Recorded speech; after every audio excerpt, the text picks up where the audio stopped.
Welcome back to the Grail Guys presents Cinema Jones and the Last Movie Crusade, our never-ending search for an actually good movie. We found some good ones. We have. We rate our movies on the Grail Scale, David. On the low end here, the paper Flixie cup. Shitty and useless. Useless. Shitty and disposable. Okay. Yeah, useless is yeah, a you're little right. harsh, I think. Yeah, it's not useless. You're right. 2-cup review, Crimson Party Cup, but I believe it also goes by another name. It's the Han Solo Cup. Very nice.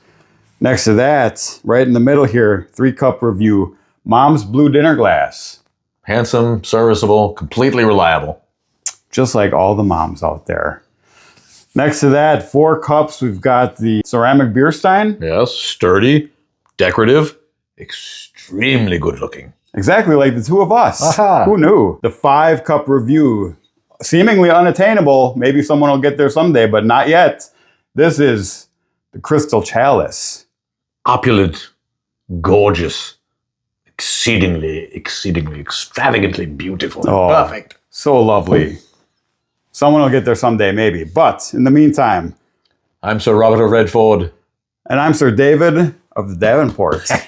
Come sit with us and enjoy this review. What are we talking about this week? This week I chose Frankenstein, and who couldn't? I've long thought that the subject matter was tailor-made for Guillermo del Toro to make a movie out of, or as I like to call him, Bill of the Bull. Yeah, apt translation. Yes. It's right up his alley. And it turns out our friend Janice, hi Janice, Hello. told us that Guillermo del Toro has dreamt of making a Frankenstein since he was a kid. And like I say, it's perfect for him. I love him. He's one of my favorite directors. I love his vision. I love his aesthetic. And this did not let down at all. I thought it was great. It features some really, really fine, subtle performances from Oscar Isaac, Jacob Elordi in a breakout role. Mia Goth. Mia Goth, who is perfectly cast as the plain pretty girl, I like to call it, from these kind of period pieces. You could tell it's his film from the get-go. It's got all of his favorite imagery gimmicks, which I guess, if there's one thing I could say about in the negative, it's like, okay, it's a little bit too signature in a way. But it fits perfectly with Mary Shelley because it's that whole like gothic horror thing, isn't it? And I'm completely on board with it. I love his vision, which it's informed by steampunk, but it's set firmly in a post-deco, I call it radio punk, because it makes, and it was evident in Shape of Water and Pan's Labyrinth, really. Yeah. He loves the imagery of round windows and curving staircases leading up to it, and monsters with large heads and wide set eyes, and a ton of futuristic set pieces that would have been futuristic in the 20s or 30s, right? Right. Glass cylinders with colored liquid with ridges around them, and balls of brass with lightning arcs, which lends itself perfectly to Frankenstein's lab. To the lab. So the whole thing was absolutely gorgeously rendered, beautiful cinematography, beautiful photography. It takes a lot of liberties with the novel, which I guess we could expect. But I've actually seen like a scale of all the Frankenstein's movies based on accuracy, and I think out of like the 12 or 13 main adaptations, this was number 5. Been that many? So. Huh? That's crazy. Yeah, well, it's been a long time. But are they counting like Frankenstein meets the Wolfman? No. They're counting just actual, like one a decade about. Well, it's not surprising, I guess. I feel like it hasn't been one since Kenneth Branagh maybe puked with his. I thought that was kind of that was the 94 one with De Niro. De Niro. And there was one in the early 2000s, and I think there was one about a decade, like every 10 years roughly. There's a new Frankenstein. A little bit off the radar though. Those ones, aren't they? Yes. B-ish. Yes. Yeah. Okay. But I think at least one of those. I'm gonna have to go back and look, but I think at least one of those was one of the more accurate. Maybe the most accurate ones as pertains to the book. I believe. I think he takes scenes out of the book and the original and just sort of, it's the same scene but set in a different place. Right. The one scene I probably would have removed or completely reshot in the movie that kept it from being really, really great for me. Well, I won't give it any spoilers, but the creature is intended to display an innocence it's animal-like, right, and in tune with nature. Yeah, and that's part of the novel and part of the Boris Karloff original that we can all point to the scene in our memories. And I think it was a little bit of a misstep in this one. He tried to do too much when he didn't really need to. But other than that, this was a gorgeous movie. Every piece of it, well told. The little details, the minor characters, the sea captain was great. Yes. The whole thing was fantastic. I got to give this a solid 4.1, I think. Decorative beer stein filled with a very, very lovely Eastern European wine. Yeah. Right? Yeah, no, it was classic Del Toro, completely enjoyable, not over long, and I would quickly watch it again. I was just going to say, actually, I think 2.5 hours, just 2.5. It did not feel like that at all. It flew by. The way they broke it up was great. They had the prelude. They bring the end of the story up to the beginning, right? So they begin with a little prelude, introducing you to the fully formed monster and its creator in the context of these Russian explorers and a teaser of the climax of a moment of menace. And then the entire movie basically is, what the first half is Frankenstein's story, the second half is the monster's story. Right. And then they conclude in the Arctic. So I think the framing worked really well. I guess a little bit of the liberty is maybe the limits of the monster's strength, right? Because he's mentioned in the book to have superhuman strength and feats performed, like he rips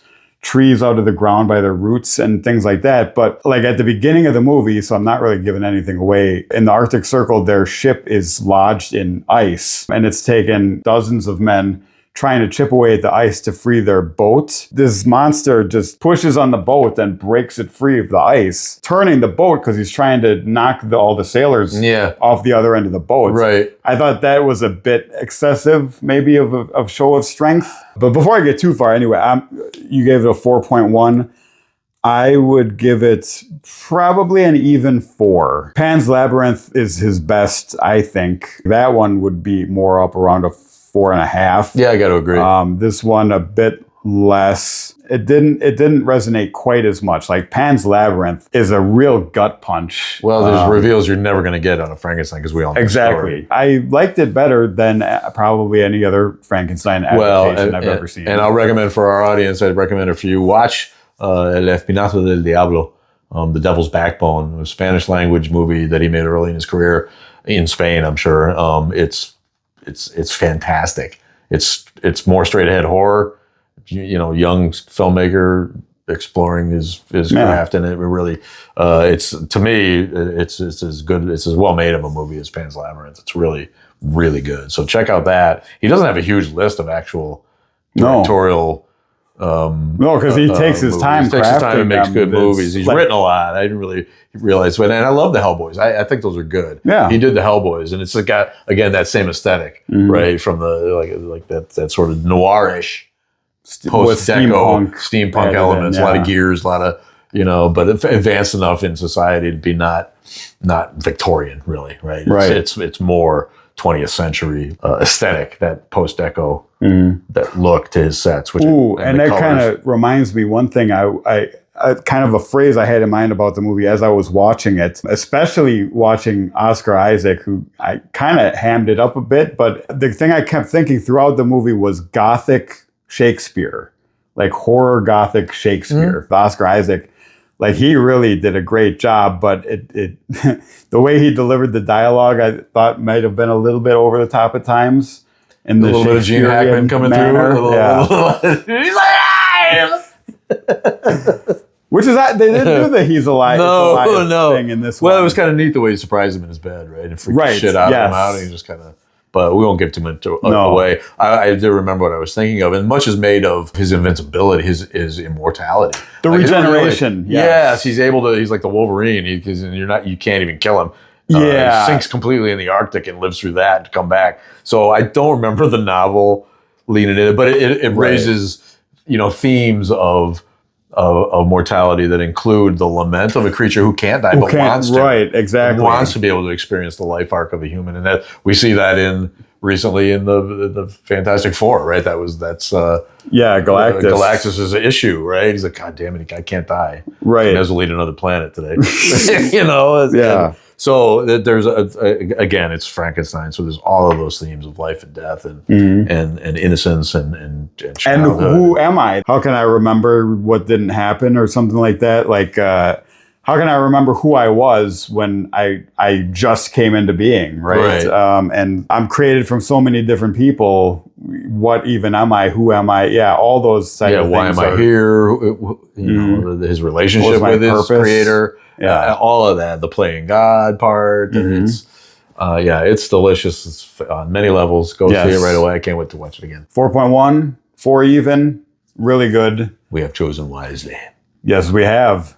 Go check it out on Netflix and check us out on YouTube. We got more reviews coming soon for other stuff. Who knows what kind of shenanigans we might get up to at this place. Smash that like and subscribe button. Yeah. Leave a comment. What did you think of Frankenstein? Did you like other Frankensteins better? Did you like other Guillermo del Toro movies better? No and yes. Okay. There you go. That's the official word. But you feel free to let us know your opinion. And we'll let you know what's wrong with it. Yeah, right away. Immediately. All right. Bye. Take care. Good night, friends.